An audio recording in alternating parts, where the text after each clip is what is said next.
And welcome to In-Game Chat for Saturday, May 19th, 2018. It is Season 12, Episode 19 for the 19th of May. I'm Scott. And I'm RJ. There you go. That'll do it. We good? We done? We're done. Yeah. All right. So, see you next week. Actually, care. we won't. See you in 2 weeks. Yep. Bye. I'll get to that in just a minute, actually. If you'd like to get in touch with us, our phone number is 334-272-9228. 334-272-9228. Matt's not here, so if you do call, my attention is directed away from the phone, because RJ sits away from the phone. So if you do call, let it ring. And, give me a minute to notice that it's ringing. And then give me a minute to stop my conversation to get you on the phone. Check out ingamechat.net for all the links to get in touch with us. If you want to do it electronically, that's how you can do it. Go to ingamechat.net. Find us on Twitter at ingamechat. You can find us on Facebook at ingamechat. We are all over In-Game Chat. If it's In-Game Chat, it's us. You can email us, everyone, at ingamechat.net. Streaming right now at twitch.tv. Just go type in In-Game Chat, and you'll find us. Or like I said, go to the website, and you're done. Because if you go to the website, you can click on the link, and then you can watch us live while we broadcast. So, let me do this real quick. Mm-hmm. As we, there we go. Let's do the one. Again. Mm-hmm. That's it. Yeah. For those of you who hear that sound, maybe for the first time, maybe for the 50th time, this is a fantastic little clapboard that RJ got us. And it helps me sync the sound with the video when I go back and edit this video. That if you're watching the video, I go and edit all this stuff. And I have to sync up the sound, and this helps me do that. So that's why we have it. All right. I kind of want to get into what we played, but I haven't played much other than Destiny. And I'm guessing you've hit some fighting games and also played some Destiny. A little bit of Destiny. Finished off what I started with the Warmind campaign. Oh, did you finish the campaign? Yeah, I finished the campaign. Now I'm at the point where I'm wasn't it just like a graboid from? Did you ever watch Tremors? Did you ever see Tremors? Yeah. Okay. Didn't it look exactly like that? Exactly like that. that. In fact, when it fell to the ground and you could get a look at the mouth and everything else, looked exactly like.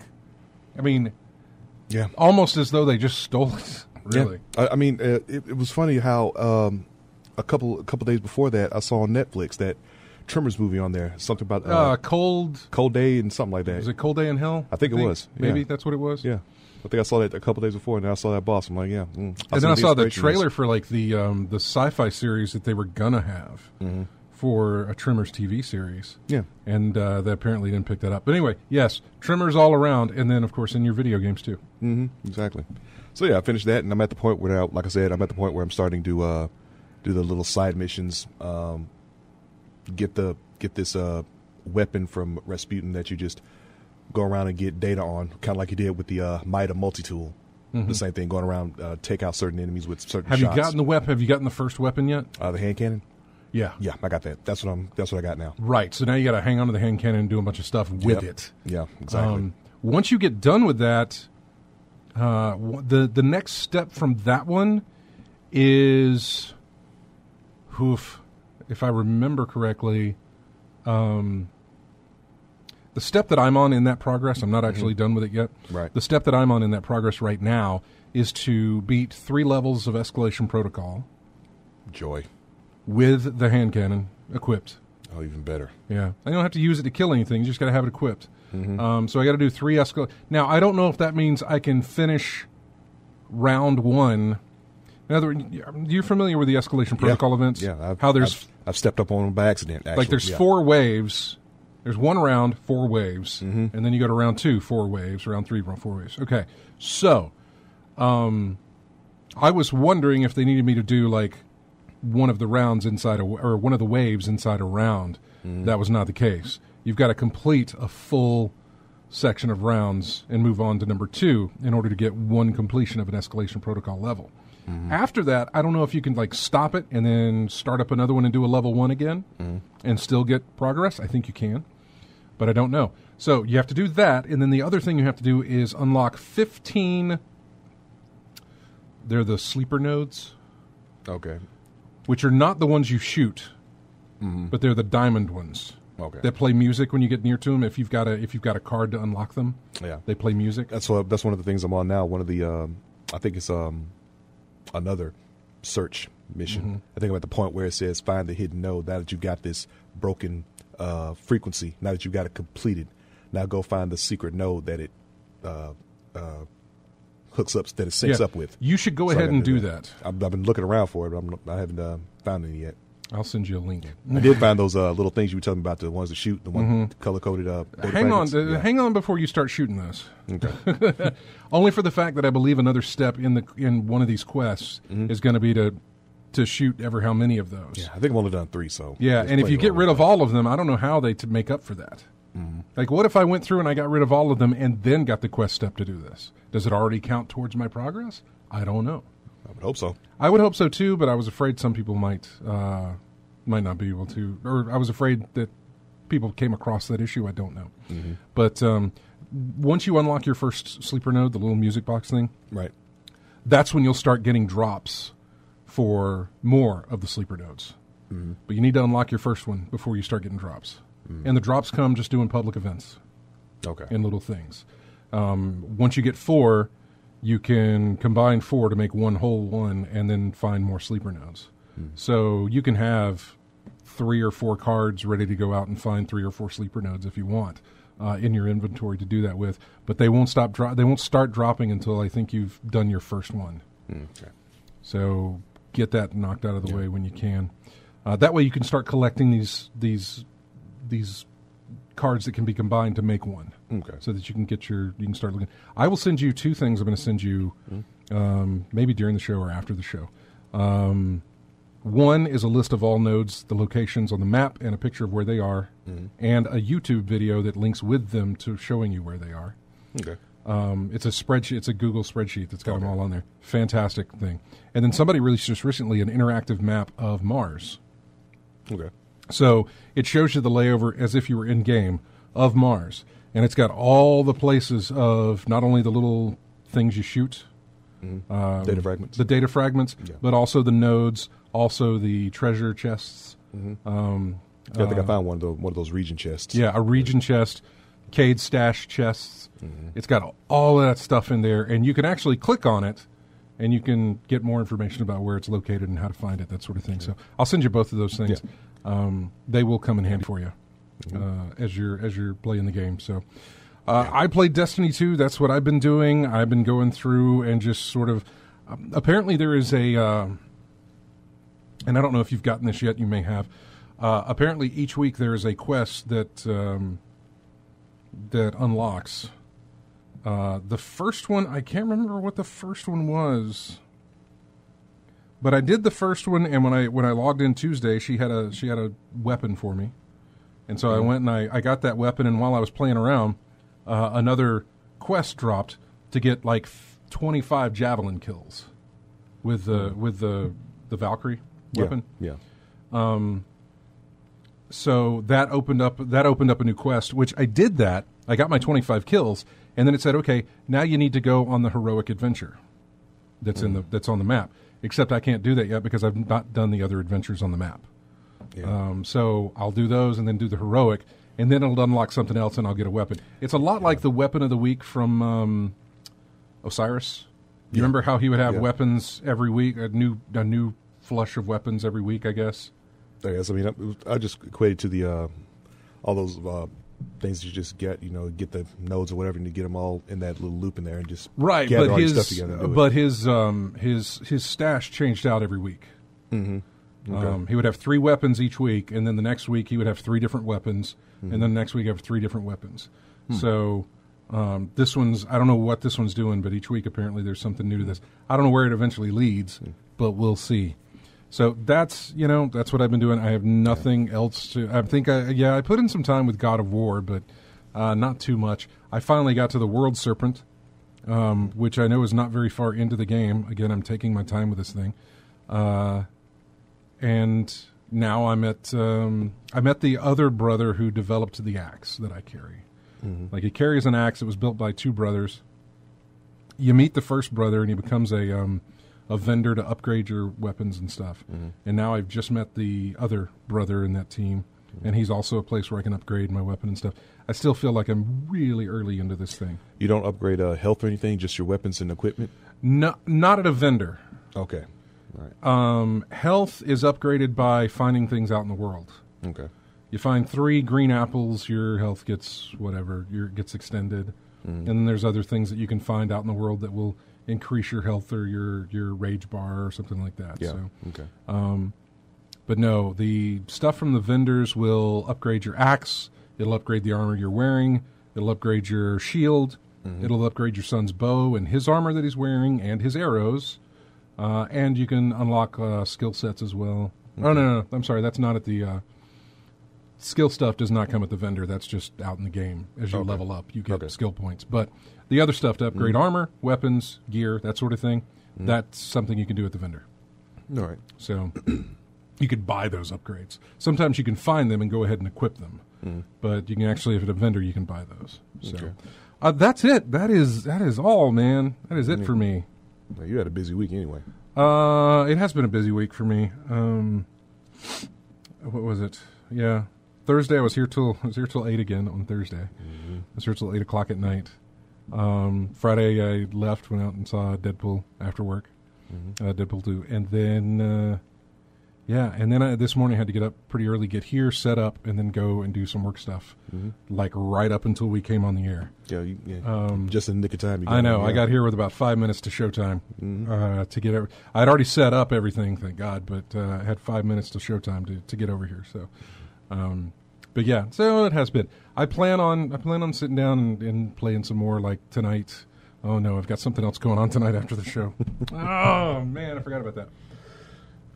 Yeah, something else going on tonight after the show. It's like a wedding reception thing. It's not a wedding, but it's a reception from a previous wedding. So I have to go do that, and then I can go home and play games and go to sleep and wake up and tomorrow play games and stuff. So which is fully what I intend to do tonight and tomorrow. Yeah. So, but that's all I played. And you, outside of Destiny, anything else for you? Outside of Destiny, played a little more of Grand Theft Auto Online with all those unstable folks out there. It's Grand amazing. Theft Auto Online, huh? Grand Theft Auto Online, yeah. Okay. It's amazing. It's like it's the first game where I've played multiplayer where there's some cooperation, but initially everybody's hostile to you from the get go. Yeah. I remember how I had to find out things the hard way, basically. Before I found out what passive mode was and turning things off and getting everything situated when I wanted to just go purchase I feel like an online residents and things like that. I feel like an online mode of Grand Theft Auto is nothing but griefers. You know? People there to completely ruin your experience. Pretty much. And I don't know why that comes to mind with Grand Theft Auto as much as it should come to mind with something like Call of Duty or something like Call of Duty. I think it's part of the allure of the game of Grand Theft Auto. I mean, you cause a lot of chaos anyway, right. In so you're Grand going Theft to Auto, continue to do the same. Exactly. Online. That's my thinking. Is that in Grand Theft Auto you are free to go about and do whatever, and pretty much when you get that ability to just kind of roam around, you bring about chaos. Mm-hmm. And why not in a virtual world that isn't causing any problems whatsoever? Mm-hmm. So it makes me think when you put that online and allow other players to get in there, that same psychology takes over. I'm in a virtual world. Let's cause chaos. Oh, you're new? Bang, bang. Now you're dead. Oh, you respawn? Bang, bang. You're dead again. Yeah, that's exactly what happened. I was in my car trying to set a location on the quick GPS. And by the time I even pulled out the lot, somebody sniped me through my driver's window, took me out. Yep. So yeah, that was a constant occurrence every time I got on that game. But I figured some things out. Maybe was able to get some things done, and now I'm just getting with friends and trying to get some stuff done to pick up some money. Yeah. What about this? You got into the Dark Souls Remastered Network test? Oh yeah, that one. I did get into that one. I think I mentioned last week how I got in there, but it's still the game looks pretty. 6 frames a second, all that stuff. Nothing really different about the game. I mean, if it's the same game you played years ago, but it just looks real nice, real pretty now. I'm just wondering if there's a way to transfer your data from back then to now. Ooh. I'm wondering if there's something like that. Well, back then was what? PS3, right? PS3. But didn't stop Dragon's Crown. But I got that. There have been some of it, but then again, that Dragon's Crown was EA. This is From Software, I believe, or whoever. Who's the publisher? Atlas. Atlas and Atlas is the publisher. From Software is the developer. No, I was talking about Dragon's Crown. From Software. Oh, Dragon's Crown Pro did that. Oh. When I played Dragon's Crown Pro. Dragon's Crown. I'm thinking of Dragon Age. No, yeah. No. Yeah, for Dragon's Crown, when I got Dragon's Crown Pro, I could I booted up my PS3. Dragon's Crown is Atlas, and so is Atlas. Okay, you should have a good chance there. Yeah, I was able to boot up my PS3, upload my save data to the network, and then when I booted up my PS4, I was able to download what I uploaded from the PS3 onto the PS4, so it saved my data fine. You should have a good chance. You might have a good chance there. Yeah, maybe. See. But yeah, the only thing that was a drawback for me was the hit detection of when I was invaded. Online play. Like a dude was swinging a sword, I'm like nowhere near him, but I'm still getting hit. Things like that. Maybe it's just a network issue. Again, you're doing a network test, so yeah. So whatever happens there. But other than that, that was only a gripe. That was the only gripe I had about it. But yeah, I mean, if this is your first foray into Dark Souls, yeah, it'd probably be worth a pickup. But I don't know how it would be for people who've been playing the series from the get go. Because like I've said, I'm not seeing anything different in the game other than the graphics and the frame rate. Yeah, that's pretty much it. All right. Well, just a show note before we take our first break here is that we will not have a show next week. Yeah. There will not be a show next week. Matt was already not going to be here. RJ was not going to be here either. And funnily enough, I wasn't going to be here at all either. We were going to be playing a replay. Next weekend show was going to be a replay. It was decided upon back in November. I will tell you that, when I bought the tickets. So I am not going to... we're not going to have a show next weekend. We will have a replay here, but we will not have a show. So just to let you know. Some of the things that we're going to talk about today is, you know how we go on this show. We kind of go all over the place. We don't really stay in one slot the entire time or even the entire discussion of whatever we're talking about. I've got a list of news articles here. One of the things I don't have listed has to do with Best Buy. And we're going to talk about that. They made some changes in their... they pretty much canceled a really nice gig. And we'll talk about that coming up in the show. We've also got, Call of Duty. Again, talking about that. Call of Duty 4, or Black Ops 4, was revealed this week. So there's that to talk about some, not much, because I don't really play Call of Duty anymore. And, yeah, we'll go into that. What else is there here? No Man's Sky getting an update. E3 is getting close. By the time we come back, we will be a week out from E3. So not this next episode, but the episode after that, we'll be a week out from E3. And in fact, the show after that one, E3 will actually, part of E3 will be going on just before we go on the air with EA's broadcast. So, yeah. What else did we have? Stalker 2 got re-announced. Also, a game, a whole development house shut down. News about the NES Classic Edition. The Vita. Got all that great stuff to talk about during this show. State of Decay 2 comes out this week or next week. I think it is this week that it comes out. The reviews, I looked at the review aggregator and it's given it like a 68 or something like that. It may be a little higher than that I can realize. So I've seen a lot of stuff saying, hey man, the co-op on this is great, but you're going to have to deal with a lot of bugs and issues. And I don't really want to deal with that. I already dealt with that with Sea of Thieves whenever I did the Game Pass thing. which Game Pass is going to be used for State of Decay as well, the sequel, when it releases this week. Is that right? 22nd, I believe. Okay, yeah, that's Tuesday. So, yeah, I don't really want to go through that again. I went through that already with Sea of Thieves, and I thought with State of Decay 2, I'd be great. But now I'm starting to get some kind of inkling of how this whole Games Pass thing works. Because the draw, I would love to see their numbers on this, but the draw just before Sea of Thieves released, I think had to been a huge thing because they were offering like 14 days free. But it's a system, it's a program where you pay $10 a month and you get access to all these games that you can play. It's fantastic. I really like the idea. They've been throwing some new games in there.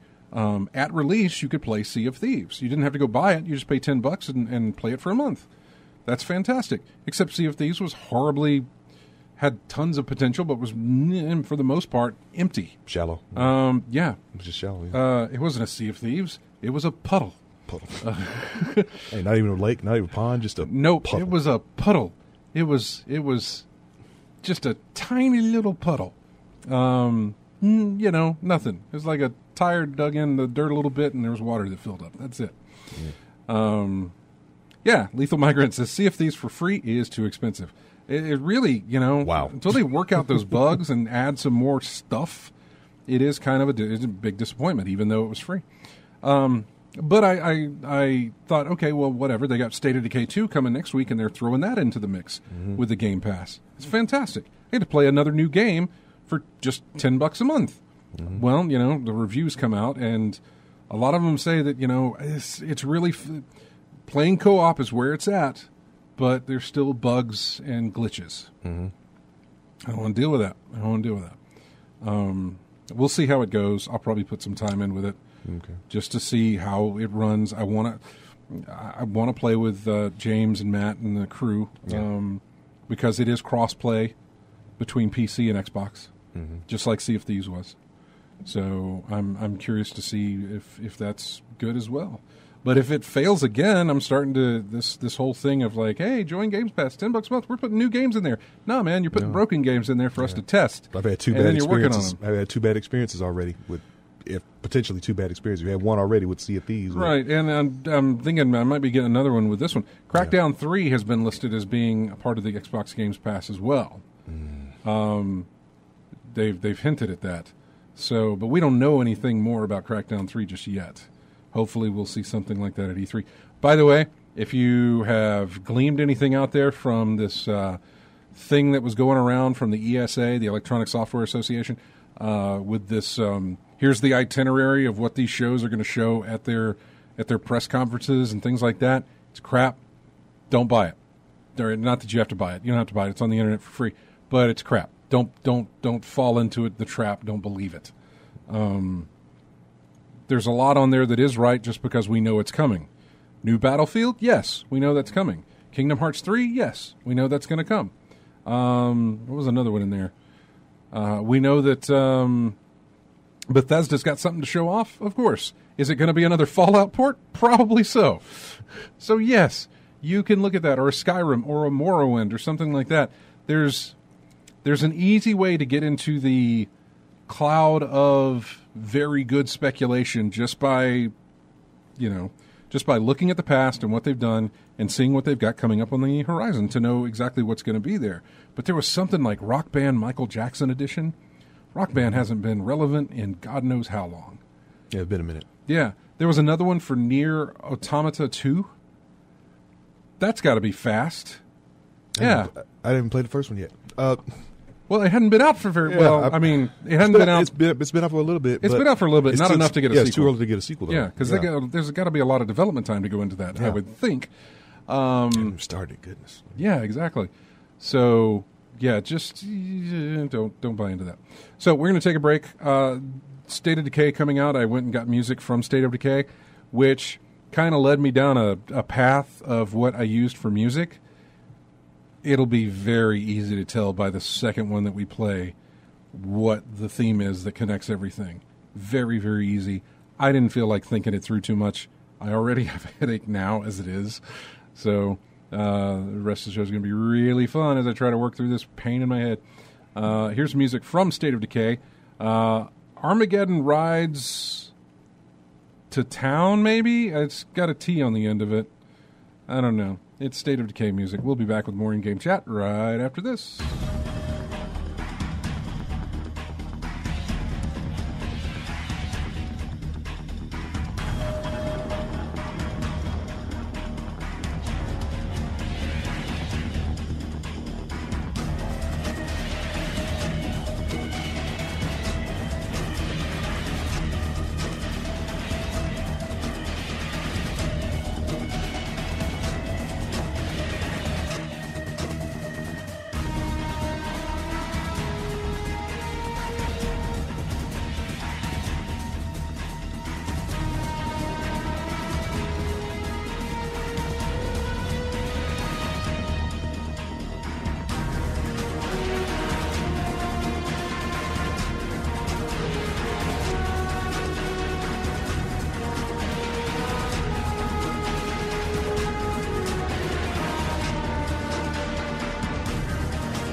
And welcome back to In-Game Chat on this Saturday afternoon for Season 12, Episode 19.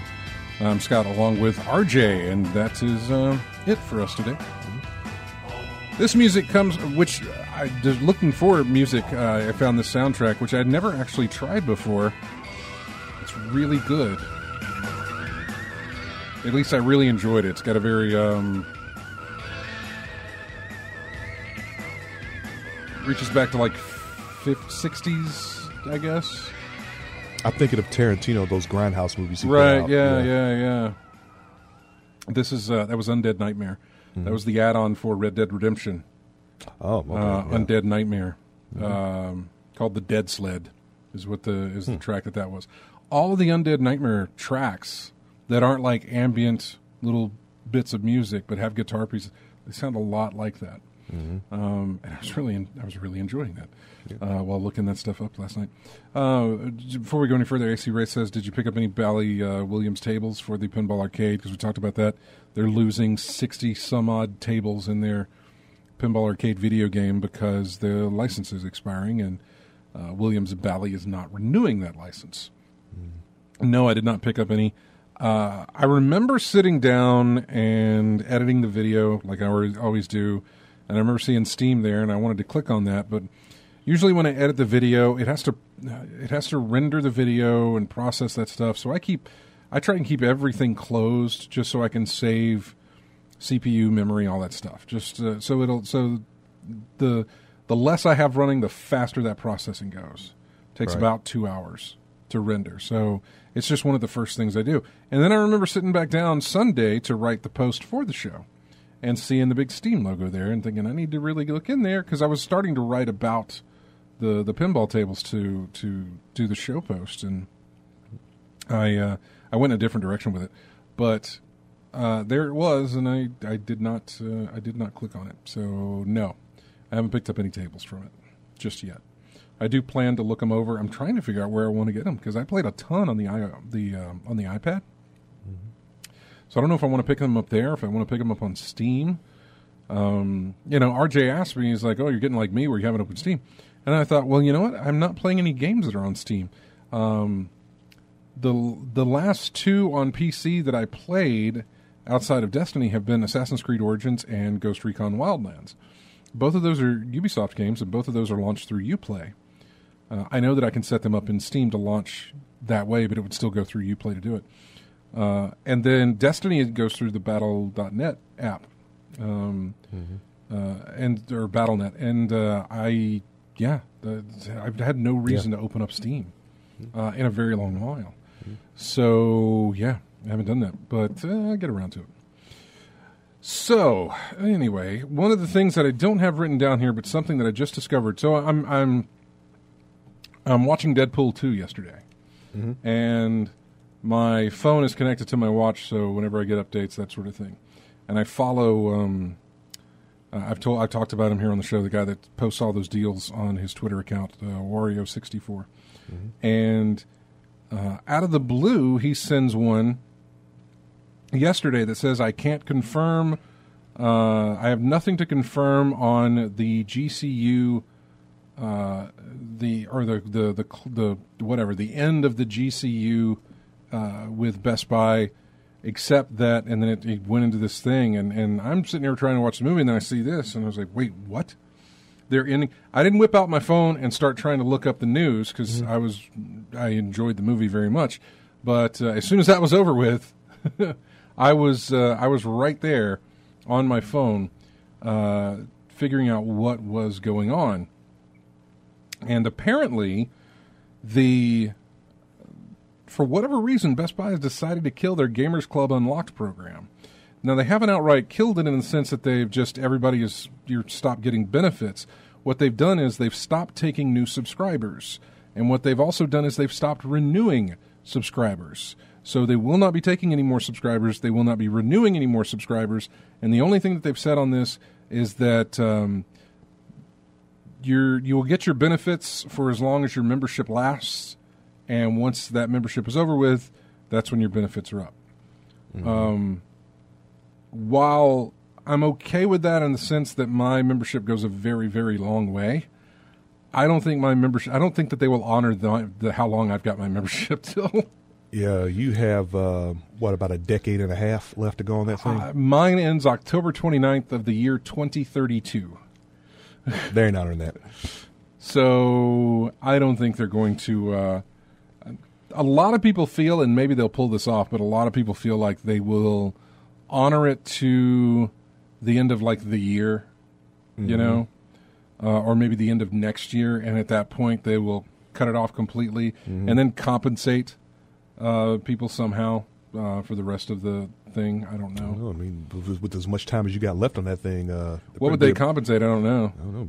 If they can look up and see exactly what I spent to get those, they wouldn't be compensating me very much, because they had a promo way back when. This goes back a few years, where you could buy these burner phones. It wasn't even burner phones. It was like cards for cell phones and stuff. Right.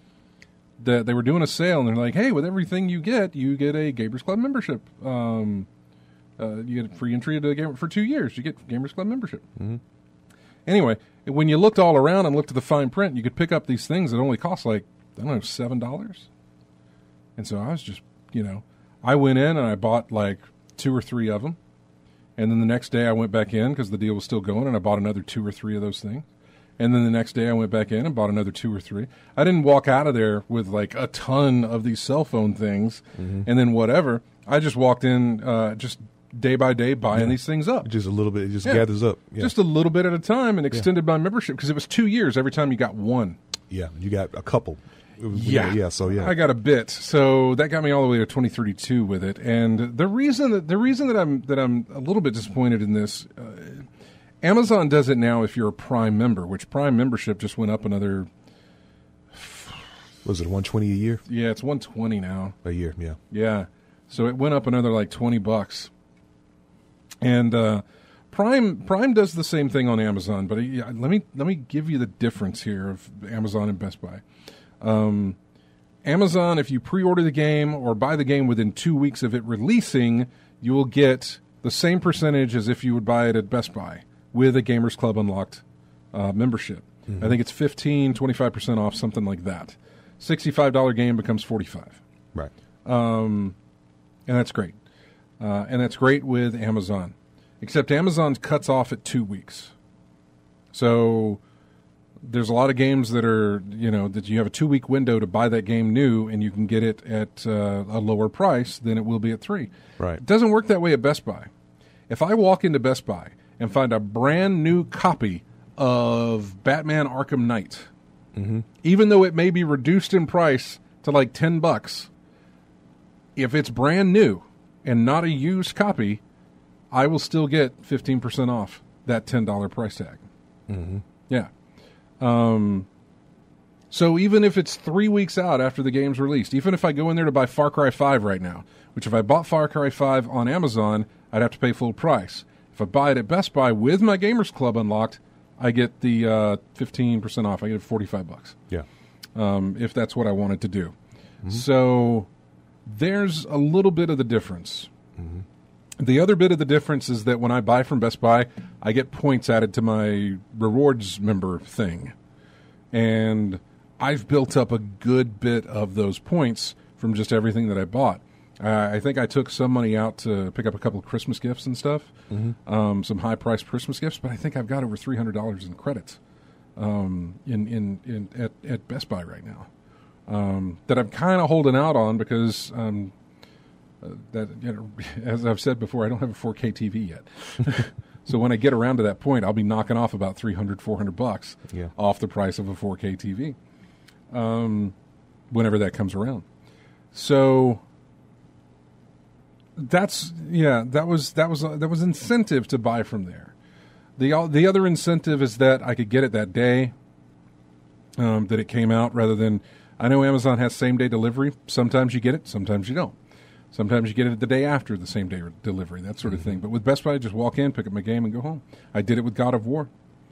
Walked in, got that big giant box of a collector's edition, and took it home and played it. Mm-hmm. Same with Last Guardian and a lot of others. Horizon, mm-hmm. Zero Dawn. A lot of my other little, I say little, they're actually big.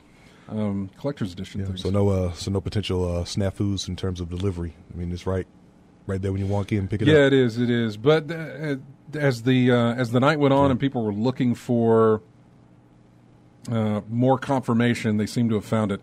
Apparently, yesterday was the last day you could subscribe or renew. Mm. And if I had known about this, if I knew that was the case, which I read about it, but there was still a lot of fog in the air from it because it seemed like we were getting confirmation, but we weren't getting any kind of idea of like when this was shut down. Was it already shut down? That seemed to be the case. A lot of people thought, no, it's already done. Yeah. They've already pulled it from their POS. Mm-hmm. You can't do it. But apparently yesterday was the last day to renew or subscribe to Gamers Club. And how much was the subscription from it used to be quite large. Back when I was doing when I did the cell phone trick. Right. It was, I think, almost like $100 per 2 years. For 2 years, so $50 a year. Yeah. Okay. Yeah. It was like $100 for a 2-year subscription. It was quite large, which is why I was doing the cell phone trick, mm-hmm. and which is why I thought, oh, this is fantastic. Look how far I've gotten, and I don't have to spend $100 to renew this stuff, even though I already spent like $100, but I got it for like, I don't know, 25 years. Mm-hmm. It wasn't long after that whole cell phone situation, that little what do they call it? Loophole that we had found, that they lowered the price to Gamers Club Unlocked to $30 per subscription. Mm-hmm. It was an extra. Actually, what they started doing was anytime you bought a game, they wanted to upsell you. So if you bought a game, they're like, "Hey, you want to join our Gamers Club Unlocked? You'll get a percentage off of this game you're buying right now, but you'll need to pay us $30 on top of it. So you're going to be paying more than what you're paying for the game, a little bit, to get 2 years of subscription to the Gamers Club Unlocked situation." So they did drop the price, and I think I jumped on it a few times here and there where I was like, "Oh yeah, go ahead, sign me up for that." Yeah, put me on, just extend it out there a little bit. But I didn't really do it often because I felt pretty set. And, I mean, who knows what's going to happen between now and 2032. Who knows that they'll even honor this beyond next year, my subscription. So I don't know how that's going to work. We'll see. But that's the reason I liked Best Buy over Amazon for what they were doing. You get it longer. You also, the used games, man. You get you get a percentage off used games as well. If you were getting 15% off new games, I think you got 25 off of used.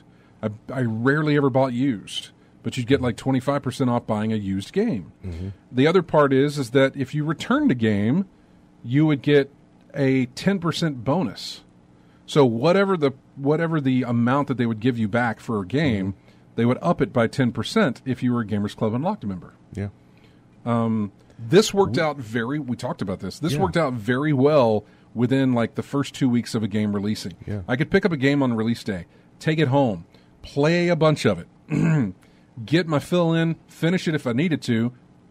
I'm talking to you, Order 1866. Or 1660, whatever it was. Yeah. The Order, yeah. Yeah, exactly. Yep. I bought that in one night, played it in one night, and finished it, and then I took it back. Mm-hmm. I paid $45 for the game. I took it back and got a $42 gift card. Yeah. I was out $3. Yeah, I think we talked about it. We said basically it's like Redbox with a longer grace period of a rental. So like I said, for 2 weeks, you can have it's like a 2 week rental for $3. Yeah. You could do that. So I would go back and I'd have I'd get a $42 gift card because the regular price of returning the game was like down to 30 something, and then they gave it a boost by like 10%. And so they kicked it back up to 42. So I was only out by like $3 to play a game. When I went back in there for the next game that released, I used my gift card to pay the difference and then kick in the extra $3 to get to 45. Play that game, turn around, take it back. Yeah. Do the process all over again. Lather, rinse, repeat. Yeah. It was really like having a Blockbuster inside of Best Buy. Mm-hmm. Is really what it felt like. So, I'll miss that whenever it does eventually go away. I was wondering if that was a factor in why they decided to cancel the program. I don't know. I don't know a lot of people who are doing that. Mm-hmm. I don't know what the factor was. I think it may have been more than you think, because that's a really big perk to have. It is. Some of the forums that I was reading talked about they went and they looked at the Best Buy stock and they were way high. Mm-hmm. They weren't low or anything like that. Like, oh God, we're bleeding here. We need to reassess ourselves. But they are reassessing themselves. If you've ever opened up the app or seen some stores, they've got new logos. Their app has changed. Somebody in the thread that we were talking about this said that come June, I'm looking here. I think by around June they will start. They will have completely eliminated CD sales. In other words, compact discs and everything. That whole section going away. Wow. They will be getting rid of that. But now I think about it, it's been a while since I bought any music on a CD. Since anybody has bought music on a CD, man. That's not something that really surprises me. Yeah, but it is going away. Yeah, and something I haven't thought about really. Yeah, yeah. And somebody else said that they weren't surprised in seeing this because it looks like Best Buy is trying to get out of the gaming scene because and I've kind of noticed this myself. Their selection in the gaming area has slowly dwindled. Yeah, it used to take up. You used to have 2 rows worth of Xbox, and then like 2 rows of PlayStation, and then you had like a row of Nintendo. Nintendo new stuff, and then there was another row of handheld Nintendo. Mm-hmm. Now it's really gotten. When you walk down the aisle, on your left side will be your Xbox, on your right side will be your PlayStation.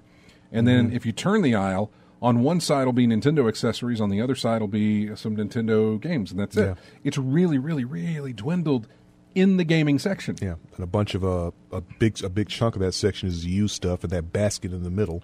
Yeah, the $20. Well, somebody else said $20 and under. The used stuff is going away because it's not that they're phasing it out, but that it's just become less and less and less and less. And I don't know if it's because people are buying digital. I don't know if it's because just the incentives to return are not there compared to where they may be at a GameStop or something. Because I haven't tried a GameStop in a while to do a return of a game. I know GameStop has a rewards membership thing. Yeah, they don't give you. But I don't know what they give you.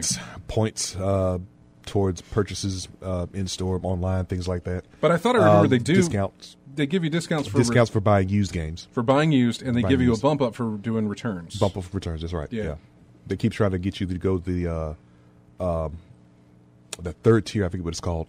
But they try to get you to go to the third tier, but not really to me. Not really much of a boost in perks compared to the mid tier package that they got. I'm looking over at the thread. Somebody saying Best Buy is going more and more into the connected devices category. Selling connected home devices makes them a ton more than the gaming area does. The foot traffic just isn't there for gaming as it once was. GCU helped, but I doubt as much as people expected. The amount of pre-orders, my local locations went from 100 plus for major releases down to single digits. This is one of the biggest markets in the company. The local store is a travesty of a game department now. It's down to like 3 small aisles, empty sections, and nothing alphabetical. I can see them further cutting down the department and just carrying consoles, some accessories, and the bigger titles. This is already happening since some stores are not getting releases other locations are getting. For example, Battle Chasers on Switch. Best Buy just no longer gives I can't say that, about gaming because it is not what their customer base as a whole wants or comes in for. I doubt this decision was made lightly. If anything, they had to do a lot of research on current and upcoming trends. It's the only reason the company still exists.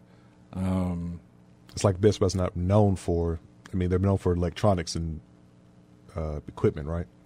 Yeah. So,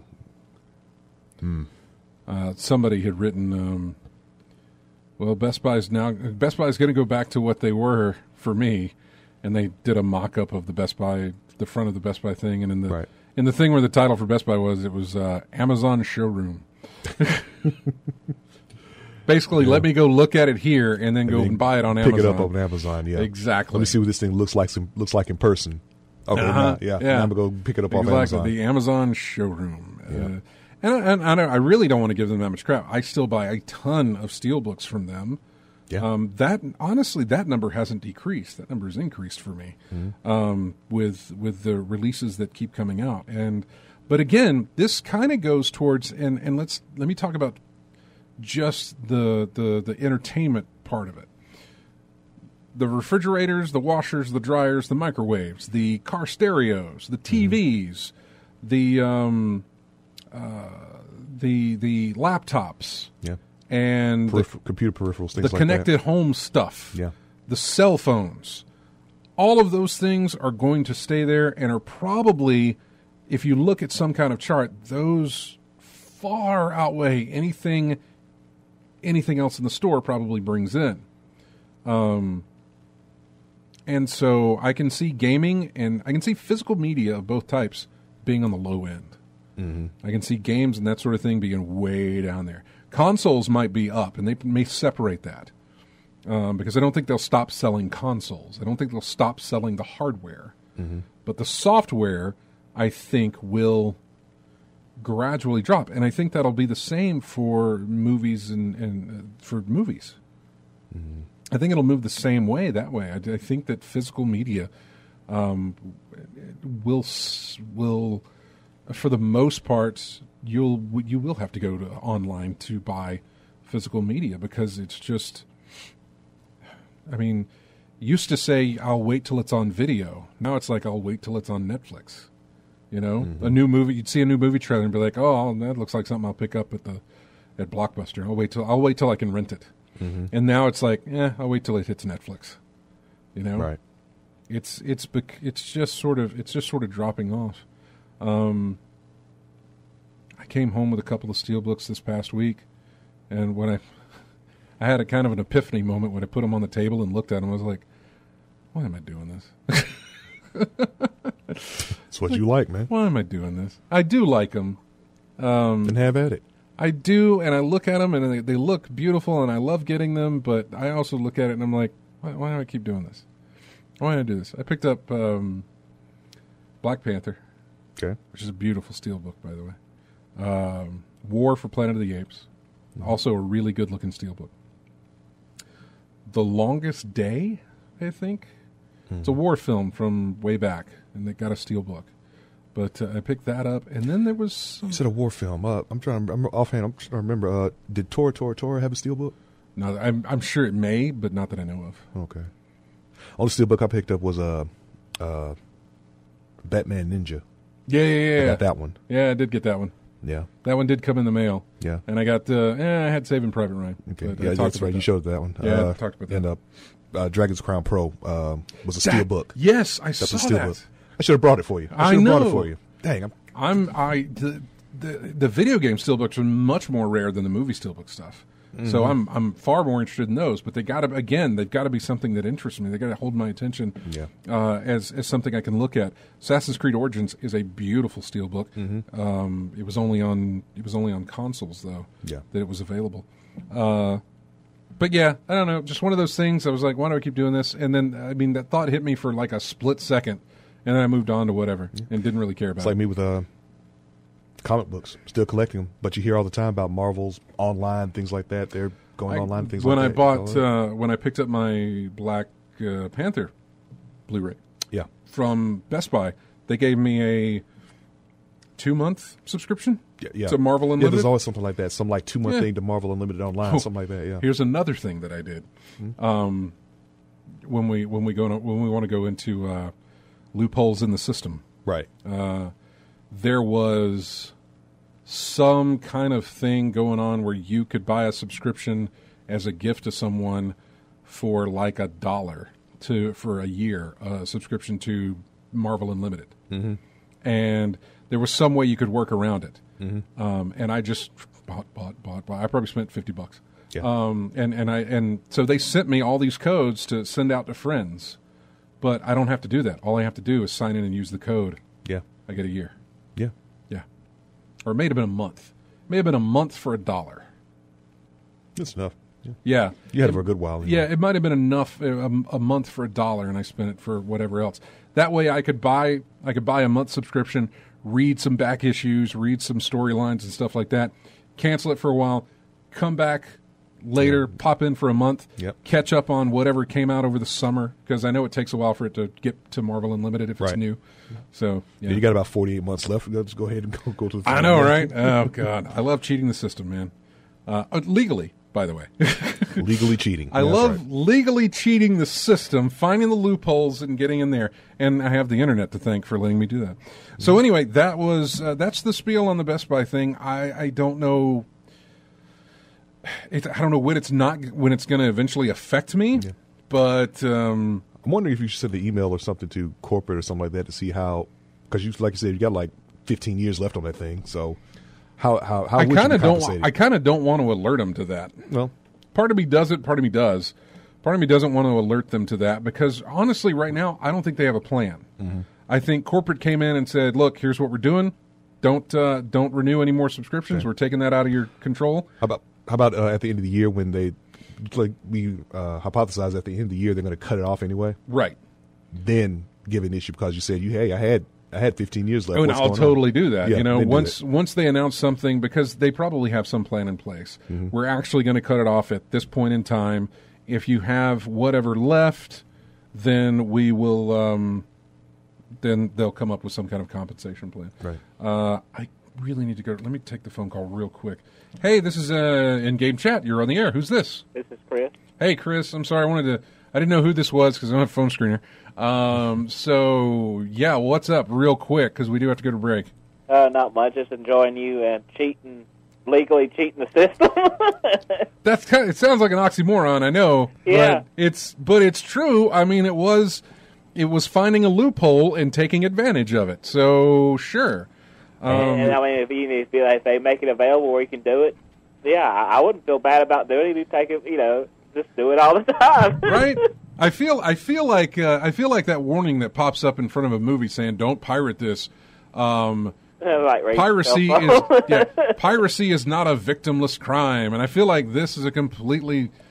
It's not even a crime, but I feel like there's no victims in this. I just found a loophole and I took advantage of it, and I'm a sucker for savings, and so yeah. Except for when I spend gobs of money on really stupid stuff that I don't try and find savings for. Steel books. Oh God! Well, steel books. That's the same way with that and collections and my video Collector game edition type things. Yeah, Oh, look, yeah. Look, if you're a collector, you're gonna eventually spend some ridiculous amount of money on something. Yeah. Kickstarter backing, things like that. Yeah.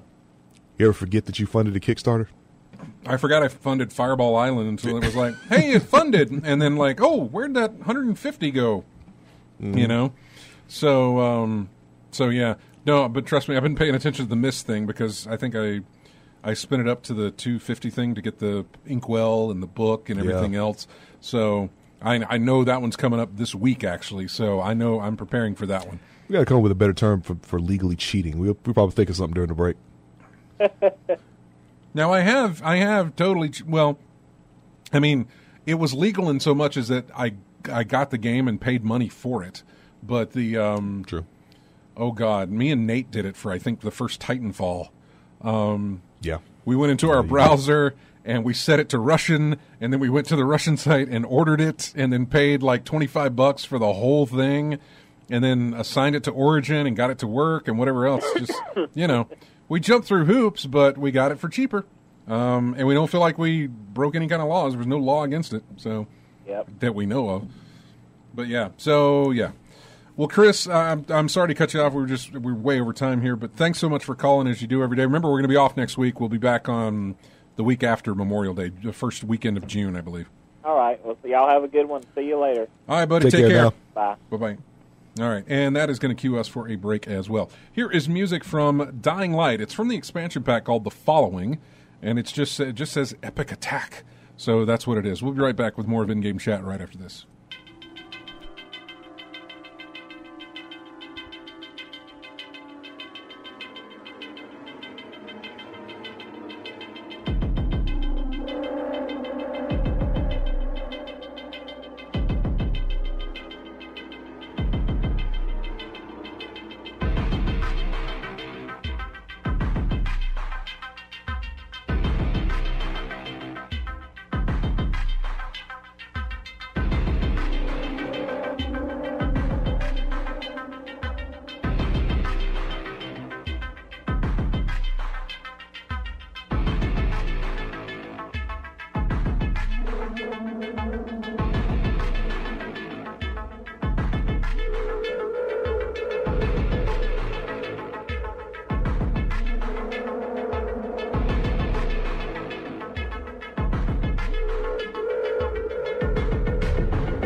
Welcome back to In-Game Chat. Episode 19 for the 19th of May. Broadcasting live on Twitch. So you can go watch us over there if you want. Twitch.tv, type into twitch.tv, in-game chat, you'll find us. Go to ingamechat.net, there's a link right there, and you can watch us. I'm Scott, along with RJ. This is music from Left 4 Dead 2. It's called Hard Rain. If you haven't picked up on a theme by now, probably means you haven't been paying attention. This is not a... I'm not calling you dumb on it. It just means you actually haven't been paying attention. Because if you have, you know exactly the theme that we're going. I did not make this difficult at all. So don't try to overthink. Welcome back to the show. And where are we going to from here? We brought up the Best Buy situation, so that is covered. Even went into some Steelbook stuff. Rage 2 was announced. Well, it was shown. They finally gave all the information that you could get. The thing had been it had been hinted at from that Walmart Canada listing that had a bunch of different things. So there was Rage 2. Yeah. And it was Bethesda, and maybe that was something they were going to have to reveal at E3, but apparently the original plan was to do a reveal before E3. However, they did move it up after the leak from the Walmart thing. Right. So they showed off gameplay. Well, they showed off a live-action trailer, and then they showed off gameplay as well. Mm-hmm. And kind of looks fun. It looks more fun than Rage 1 did, I can tell you that much. Yeah. Rage 1 looked like a sleeper. I get a very Mad Max vibe, which I should because Avalanche Studios are the developers of Rage 2, who are the ones that developed Mad Max. Mm-hmm. I got a feeling a lot of that engine is just going to be in here, and a lot of those assets are just going to be here, tweaked a little bit here and there to show off the Rage 2 universe or whatever it is that they're doing. Right. So Rage was never a game that I ever expected us to get a sequel to. Didn't do well, wasn't well received. It was developed by id Software, and we were kind of like, oh, that's going to be, let's see what id. It hadn't done anything in a while. Let's see what they got. Just didn't work too well. Bethesda, however, whenever they do things like this, they've done it with the first Wolf, when they did Wolf, the New Order. The New Order. Yeah. And they did it with not Fallout 4, Doom. Okay, yeah. What was another one that they did? I thought there was another one where it was like, oh, wow, they're reviving all these older games, and they're doing a very good job at it. So far, they've really had some good winners there. Prey was another one. Was like, oh, this is great. Prey was great. Dishonored 2 and Dishonored was a welcome addition to the Bethesda lineup of games. So we'll see. I think there's promise here, but we'll see. We'll see what Rage 2 has to offer from that. Let's go to the phones real quick. I don't like to keep people on hold too long, but hey, you're on In-Game Chat. Who's this? Hey, it's the Master Thespian. Hey, man, how's it going? Doing well. Enjoying the show today. Oh, thanks. Two things. Number one, I'm really excited that Nintendo has decided to bring back the NES Classic. Yeah, that was one we were going to talk about here. That's coming back. Yeah. Where is my link to? June 25th, maybe? June 15th? June something in there. There it is. Yeah. Let's see what we got here for this thing. NES. Go ahead. Oh, NES Classic Edition back in stock. June.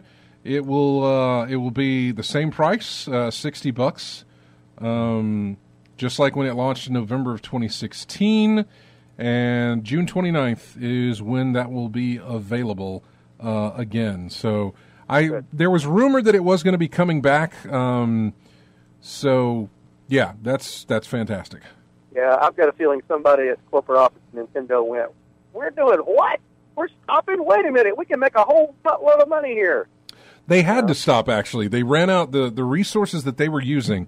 They had bought, for whatever it was they were doing, they had an excess amount of these emulation cards, I guess. I can't remember what it was. Oh. They had an excess amount of them, and they said, well, what can we do with them? And then they came up with this idea.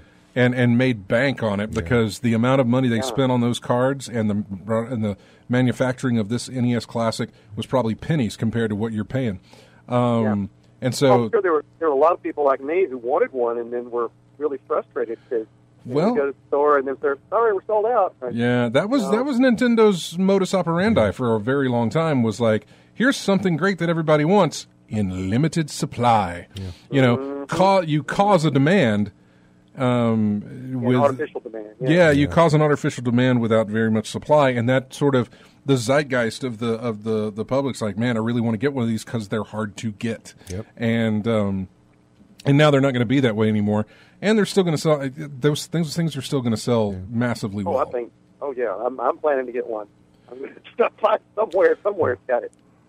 Don't forget to do the little mod thing. It's an easy mod. Yeah, Scott, the way you describe it, it's just it's like the Nintendo just said, hey, we got these emulation boys, let's doll them up and put them out in the market and see what happens. And they did. They did. They had an excess amount, and I think they had I think once they did that, they still had an excess amount for the Super NES. But by the time they got around to it, they the price on it's kind of like the McRib. Yeah.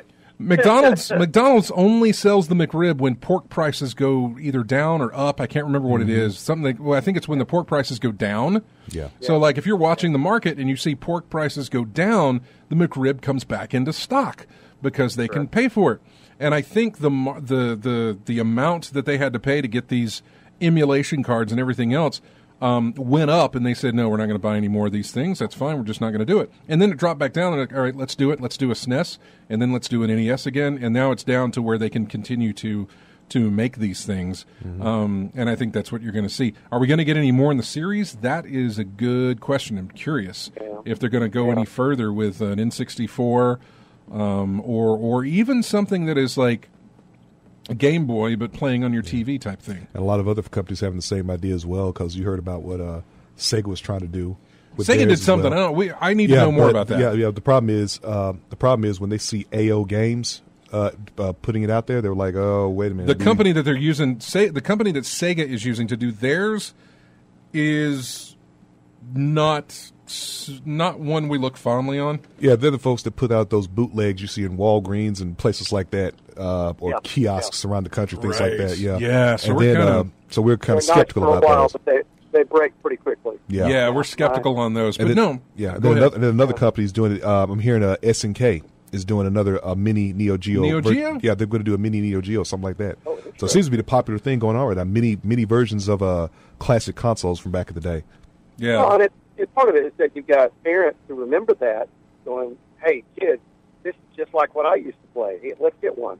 Yeah. Nostalgia factor. That is completely the case. Nostalgia and difficulty. A lot of current generation games, maybe they don't know how difficult some of these games were way back when. Yeah. As well. That was my first thing I was going to comment about. The second thing was about your thing with the Steelbook. Yeah. It seems like you've got more and more of the companies who are getting away from DVD. I know Disney, when they released Black Panther, I don't think they had a Blu-ray DVD digital combo anymore. All they've got is a Blu-ray digital, and then they'll sell you a DVD, but you can no longer do that Blu-ray DVD digital combo. And I'm not sure what's behind that, other than they're trying to get away from DVDs, I guess. Yeah. I think we were talking about that earlier, Scott. About you see the yes. I remember those things that had the Blu-ray. It was 2 discs in there, one Blu-ray, one DVD. I could keep the Blu-ray for myself and my parents who still had their DVD player that I set up for them. I could give them the DVD version of things like that. You don't have to go back too far, and I've actually got the boxes at the house. But a lot of Pixar films that were released with Disney came in these thick Blu-ray cases because there were about 5 different discs in there. There was the movie on Blu-ray. Right. Mm-hmm. Then there was I did the 3D version. So I had the 3D disc, the Blu-ray disc, the DVD. Mm-hmm. Then there was the digital, like it didn't come on, like now you get a code to unlock your digital movie. Paper, paper. But it used to come on a disc. You'd have to put the disc in your drive, and because there wasn't like a storefront for your digital films. You just kept them on your hard drive. That's right. Yeah. Okay. So there was that, and then I think the fifth one was like special features or something. I don't know what it was. Yeah. Yeah. So Extras. yeah, it was like 5 discs. Oh, and they had tons of extras. I mean, hours and hours of documentaries and the screen tests and the storyboards. And Yeah. cool. No, But, tons of stuff. It's expensive to make, and how do you get somebody to buy it? And it's just they're on the shelf after a while. I know. Yeah. Well, Master Thespian, thanks for calling. Just a reminder, when you get your NES, when you get your NES Classic, I want you to call us back, and we'll tell you how to do that little mod. It requires you don't have to take the machine apart at all. Okay. You got to download a file on your computer.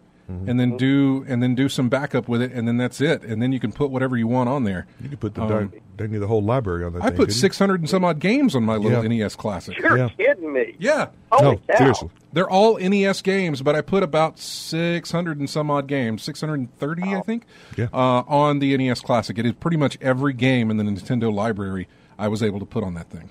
All right. Well, once I get mine, I'll give you a call. With the Thanks, Super Nintendo, I think you can put around 70. Because those are a little bit bigger than the Nintendo games, but yeah, I think you can put around 70 or 80 of them on there. So, all right, man. Appreciate it. Thank you. Take care now. Take care. Bye-bye. Bye-bye.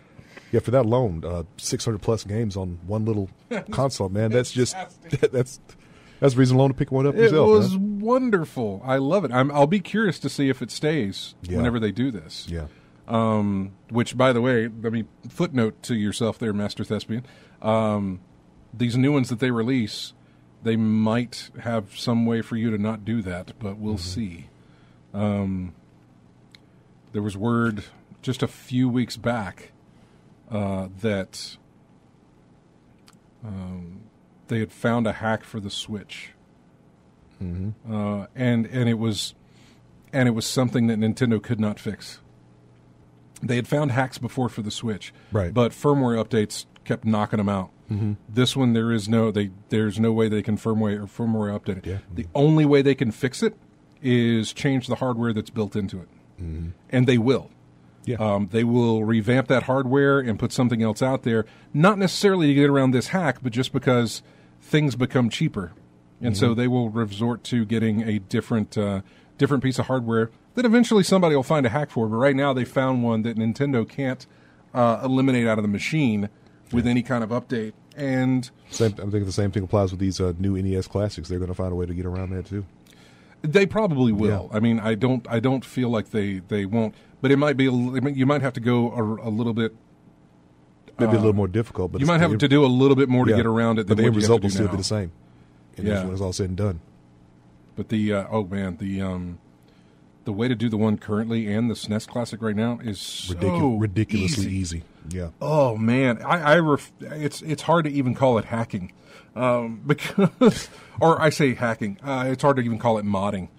Modding to me feels like this whole situation where you take the machine apart and rewire or resolder or something like that to get something else in there.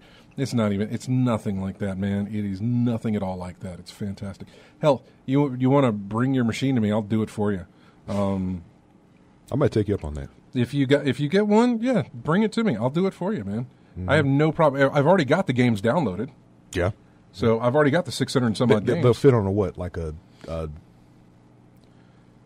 CD or a DVD or oh God, they'd fit on a thumb drive? They'd fit on a 2 gig thumb drive easily. Oh, good. Probably even a gig thumb drive, honestly, if you can find a gig thumb drive. No, They don't sell them in 1 gig anymore. They sell them in like 32. 16, 32. Yeah. You probably find it in the Cracker Jack box nowadays. I don't know. Exactly. They don't do that anymore. So, all right, we're going to take a break again and come back with our final segments for the evening. As we go out, we're going into another music from a video game, as we always do. I can't tell, the headache is really getting to me. This one is from a game called Deadlight. I highly suggest you play that game. It is very, very fun. It is a side-scroller, and it's a nice little side. It's a game that won't take you, 2-3 hours to complete. It's just a side scroller. It's actually really a lot of fun. I'd like them to do some more stuff with it, but yeah. So it's called The Giant, and we'll come back with more of in-game chat right after this.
And welcome back to In-Game Chat for May 19th, episode 19, by the way. This is music from a game by, it's published by Tiny Build. Same guys that did Speedrunners, Cluster Truck, Party Hard. What else did they do? Love all their games, honestly. Yeah. This one's called The Final Station. And it's about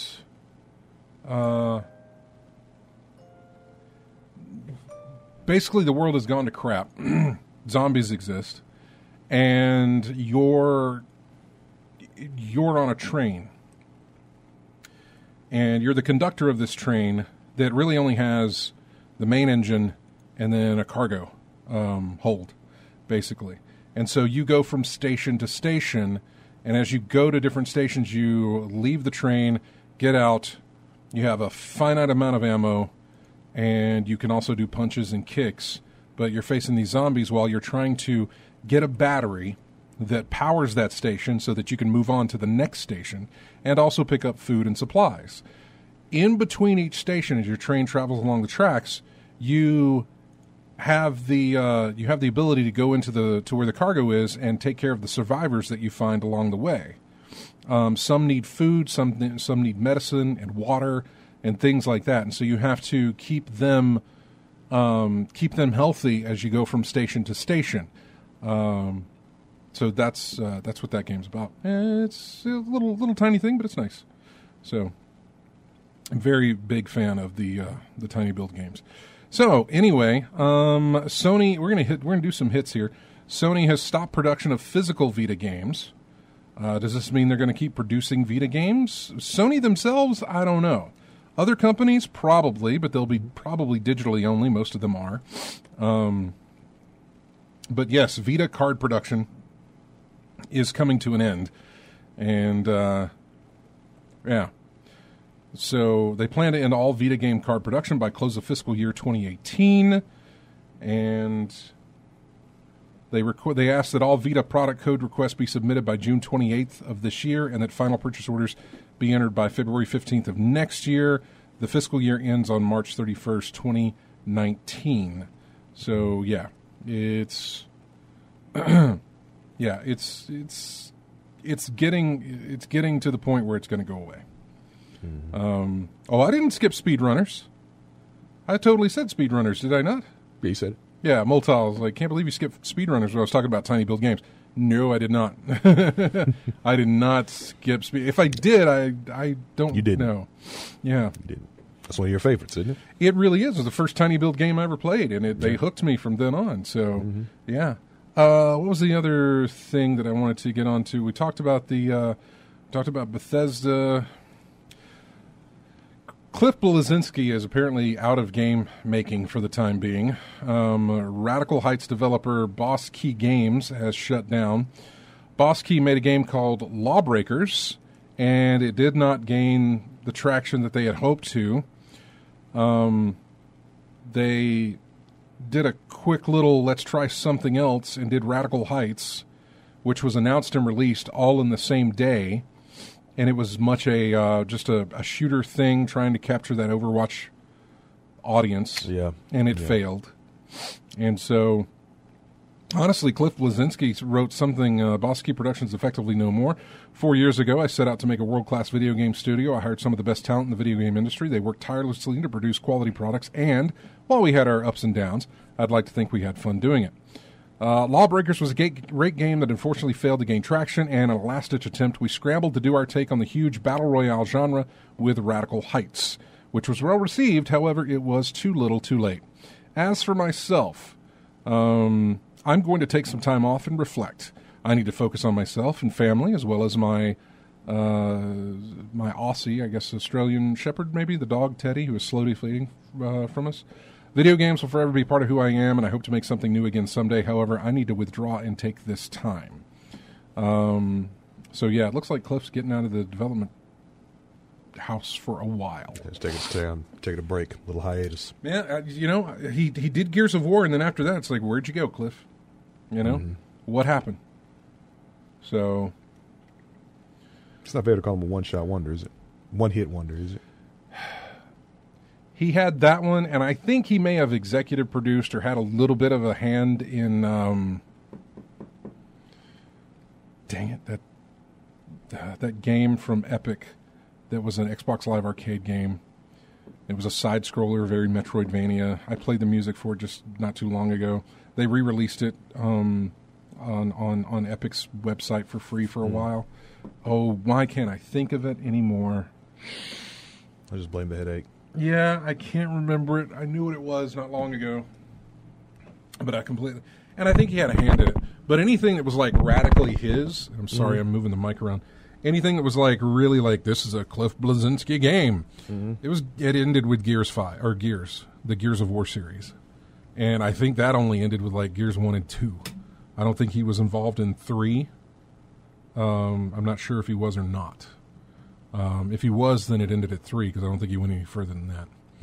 Because I know he had nothing with Gears of War 5, or 4, or whatever it is, whatever number we're currently at. So, yeah. Stalker 2 was announced. They're looking for a 2021 release on that. I never played the first one, but I know Kevin loves Stalker. Metro Exodus, the new Metro game that we saw at E3 last year, moved to a 2019 release. Shenmue 3 delayed to 2019 as well. Yeah. Not that we didn't see that coming. Yeah. Knew that was going to happen. Yeah. You've waited this long. You haven't waited this long. Why not wait a little more? Right. Plus, you're getting your PC copies of Shenmue 1 and 2, and also you're getting your console copies as well. Picking that up this year. So, why not get a refresher on the game, because it's been that long. Ubisoft announced their Skull and Bones, their pirate game, Skull Bones or Skull and Bones. That's delayed into next year as well. We were kind of curious about this, playing Sea of Thieves. Like, hey, whatever happened to that Ubisoft game? And we didn't know. But apparently that thing is still going on. It's been delayed. Anytime something like that gets delayed when we haven't heard much about it, it feels like, yeah, we're not really working on that right now. But I think with the Sea of Thieves stuff, where people were like, hey, I want to play more of this, I think they probably looked back and said, do we still got that game? All right, let's get it back on track, but delay it. Yeah. I think it's something that they might have really just silently killed. And it's like, check in the back. We got that? Yeah. All right, let's put that back on the burner and get it going again. Division 2 will be out by March 2019. And Devolver Digital announced their E3 press conference, which is fantastic because that's one of the best ones to watch, even though you really don't. It's a theatrical experience with Devolver Digital. It is the Deadpool of E3 conferences, press conferences. It's the anti-press conference. So let's get into Call of Duty Black Ops 4 for a little bit. I just want to get into a little bit of it because I don't necessarily know that I have opinion on it. I don't play Call of Duty 4 or Call of Duty at all. Mm-hmm. But we know that it will not have a single-player campaign. Yeah. It will have bots for you to play if you don't have anybody to play with or you want to play kind of offline and not online. You can play with bots. And for anybody that doesn't know what bots are, Call of Duty is a multiplayer-only game. So you go online and you play with other people. If you don't want to do that, bots would be computer AI as being... It's kind of like a single-player campaign, but you're only playing multiplayer rounds. You know what I'm saying? Right. I'm playing multiplayer maps. I got to kill this many to win the level. So when you're playing against bots, you're just playing against AI. Is all you're doing. And then you've got team AI on your squad as well. Your computer AI on your side against computer AI all together on the other end. So you don't have to play necessarily online or with other people. So it will have bots. But no single player campaign whatsoever. None. How you tell a story, I don't know. Do you tell a story? If you're not telling a story, why are you putting 4 on the end of Black Ops? Is it extending the story? If there is no story campaign or single-player campaign, how does that extend? I don't know. I don't do the Call of Duty thing, so I don't know how they've done that. But I don't know why they call it. To me, it's always been geared towards multiplayer anyway. No one really cares about the story much. Drop the damn number. Call it Call of Duty 2018. Call of Duty 2019. You know? Go the sports route. Right. Exactly. Yeah. Go the sports route. There's no story in the sports. Mm-hmm. And there is no, and if you're dropping the story out of Call of Duty, why are you putting Black Ops on it? There. I mean, I understand Black Ops probably means, well, here's the weapons you'll get to play with because these have come from the Black Ops section of the game. Mm-hmm. You know, just like if they did Call of Duty World War II, which is what they released this past year. I don't know if it had a single-player campaign in it either. But, again, you kind of know what you're getting, so maybe that's the reason, and I should just stop caring. It'll be on PC this time with Battle.net integration, so no more Steam. I mean, it's Activision Blizzard. Why they aren't using Battle.net for PC anyway, I don't know. But, yeah, they'll have Battle.net on that one. The real big thing, and it's not necessarily something that was surprising, was that it will have a Battle Royale mode. Of course. Yeah. This is the first one to come out of the gate for a reveal of this year and say, oh, we put in a Battle Royale mode. And I swear you're going to hear that more than anything this year. Mm-hmm. You will hear that for Battlefield 5. I almost can guarantee it. You will hear that for any other multiplayer game or any other game that's got some multiplayer aspect to it. You will hear a Battle Royale mode. It's the hot thing this year, man. It's been the hot thing for a while now, and it's going to continue to be the hot thing. What started? PUBG? PUBG started? Yeah. That was what, 2017, 2016? 2016. I mean, I would say the original Battle Royale mode was the balloon game on Mario Kart SNES days. Oh. You know? Because you had to survive the other players and that sort of thing. Right. So I would say that kind of was the originator there. Because you weren't playing teams, man. It was you against the other guys. And you had, and it was the last man standing who got the win. Mm-hmm. So I would say it goes back to that. But yeah, they're going to have a Battle Royale mode. The weird thing is that nobody is saying how many people will be involved, how many players will be involved in the Battle Royale. Mm-hmm. They are not giving up that number. Yeah. They're not saying anything about that, which makes me wonder, like, how many are you going to do? Yeah. Because I think there was some news out there I saw about Fortnite's having like a 50v50. They did that for a little while. They did it for a little while, and I think they bring it back every now and again and be like, hey, it's a 50v50 weekend. Yeah. You know. But how many players are there for Call of Duty? I mean, they've got a big fan base, I'm imagining, right? They have a big fan base. Multiplayer maps, I think, are limited to like 8v8, maybe. Okay. I think 16-player multiplayer maps. I believe this is going back again. This goes back to my knowledge from Modern Warfare, and so I could be way off on that number, but because they could have increased it or decreased it or done something different with it. I can't remember. I haven't been paying attention to Call of Duty. I'm sorry. It's not It's not your thing. I don't blame anybody whose thing it is, but I mean, yeah. it has lost my attention for a very long time. Watching some of the gameplay of it the other day, I was like, "Ooh, that shooting looks really good." But I remember I was led into that with Black Ops 2. Mm-hmm. When Black Ops 2 released, I hadn't played a game since, I don't know what came out in the interim between them. But Black Ops 2 released, there was a guy here who I worked with he still works for us, but he didn't live here anymore. And he was really excited and getting onto it. I was like, okay, I'll join you. We'll do it. And I went and picked up a copy, and we played a couple of nights, and then it just fizzled out again. Yeah, I think I was playing. I think I bought a version on the Xbox for because I saw so many folks at GT playing a lot of it, and I just got on there and just started playing the same thing. Play a little bit, did a little bit here and there, but after about a week or two, playing it at GT might be fun. Like if you can get everybody on the same group and team and play each other against each other type thing. Yeah. Kind of like you would do at a LAN party, man. Yeah, they've had. I think they've had a tournament there once or twice with that game. Yeah, that'd actually be fun. That'd actually be fun. And that's where the fun is, and that's where the fun used to be. And it's just for me, it's not there anymore. I don't. I know too many people who have either sworn off of it, or just too few people for me to get into with it. At the time that it comes out, because so many other things come out around that time that I just don't find interest there, and that's kind of where I sit with it, and that's fine. It's no big deal. Like I said, if you're into that thing, you're into it. Right. The zombies mode is back that they're going to have. In fact, the next track that we're playing to get out of here is from Call of Duty Black Ops 3, their zombie mode called King of the Hill. The track is what it's going to be playing when we leave. Which, by the way, if you couldn't make the connection, do you have any idea what the connection was? Zombies. They're all zombies. Yes. Congratulations. Not only did I not feel like making it difficult, but I couldn't figure out where to go from State of Decay. I knew State of Decay 2 was releasing this week, so I was like, let me get some State of Decay music. Right. So I got that, and then I was like, well, how do I tie this in? Where do I tie this in? And I couldn't think of anything. I started thinking of, like, games where you're a group of people trying to survive, and I was like, nope, that's a little too limited. I don't know what there's only so far I can go with that. Yeah. That isn't zombie related. Mm-hmm. You know, Left 4 Dead 2, group of people trying to survive. Yep. Or Left 4 Dead 2.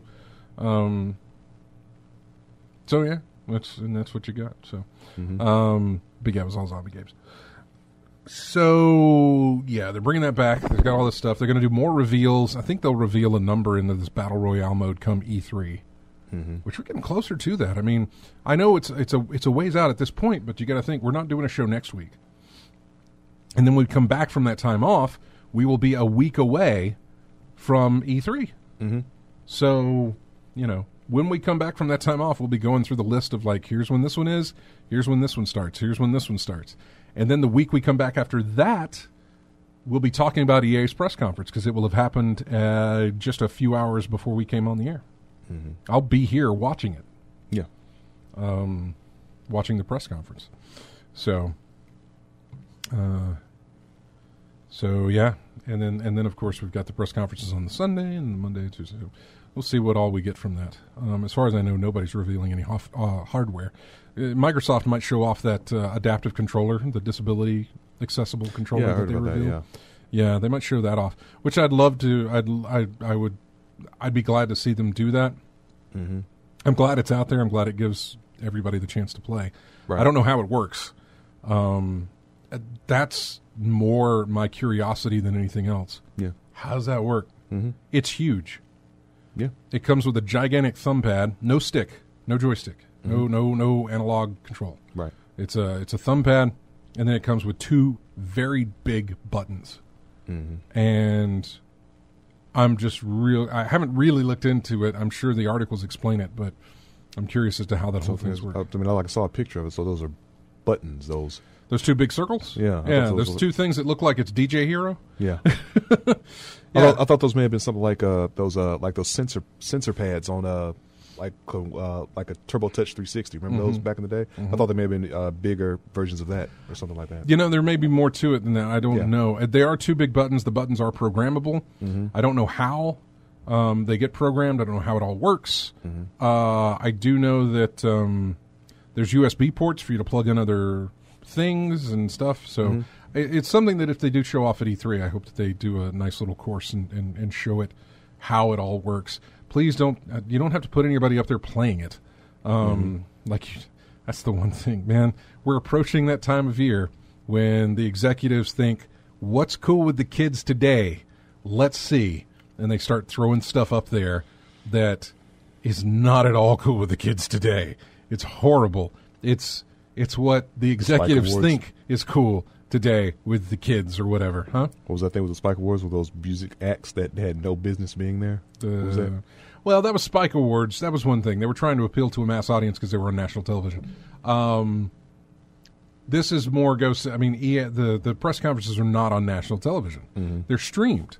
And so the people watching this thing are not a big national audience. They're not the people that you need to be entertaining with, like Usher coming out to dance to Just Dance like he did that one time, or any celebrity at all coming out there, with the exception of like Matt and Trey from South Park, because they made the game.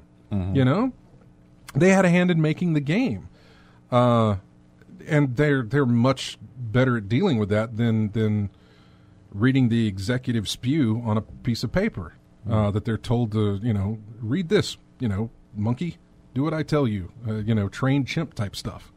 I would, but we're getting into that. We're going to be getting into that so badly. I hate it when it happens. Like, oh, here's this latest person that I'm like, I don't know who that is, man. I don't know who that is. Why did you bring them out? I don't know who that is. They're reading from a prompter. It's not going well. Stop it. And also, as much as I love when they give developers the chance to talk about their game, if the developer, this is horrible to say, run subtitles if they have a hard time speaking English. I don't mind them being up there, but a lot of the times I can't understand sometimes what they're saying, especially from Ubisoft whenever they bring the French developers up there. It's either really broken and their message does not come across like, they have a very hard time. They pause because they're trying to read the... Let them read their own language. Just put subtitles. You've written it out already on a prompter. Put it under them while they're speaking. Okay. As long as they stick to the prompter. I mean, I don't want to be one of those guys. This is America. Speak English. I'm not saying that that's got to happen. It's just that I'd like to understand what they're saying. But I still want them to get credit for, this is my game. I'd like to talk about my game, and that's fine. Let them write their script, and then take that and put it on a prompter, or put it on the closed caption so that I can read it, so I can understand what they're saying, but that they can still be up there and present their game. That's all. Little request to that. Because I know Nintendo does it whenever they bring a lot of their Japanese developers on. Ubisoft does it whenever they bring a lot of their French developers on. EA doesn't do it that much until they hit into their indie stuff. Sometimes EA is just like, EA is EA, man. It's like, here's EA Sports. We're going to talk sports for a while. Here's Need for Speed. I don't know what they're doing this year, honestly. EA's got Battlefield 5, and I think they've got Anthem. I don't know what else they got. Other than their annual sports line. Yeah. And then, I don't know, we're going to get a new we're probably not getting a Star Wars game because they shut down Visceral Studios in between now and then. So it'll be interesting. We'll talk about that, but we got to go.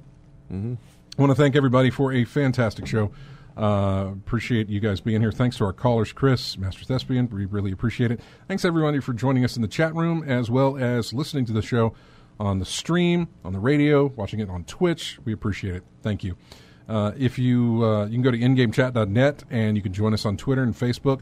Go to our YouTube channel, subscribe there. You're watching us on Twitch, subscribe. You'll get notifications in your email that, hey, we're streaming whenever we do games or anything else.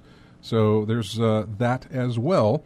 And we've also got groups on Steam, on PS4, on Xbox One that you can join up with. We've got a Discord. Got a clan for Destiny if you're back into that. In-game chat clan on Destiny. Seek us out and play with us online. Thanks, everybody. We are not here next week. We will be here the first weekend of June. Have a fantastic weekend and 2 weeks, and we'll see you. Bye-bye.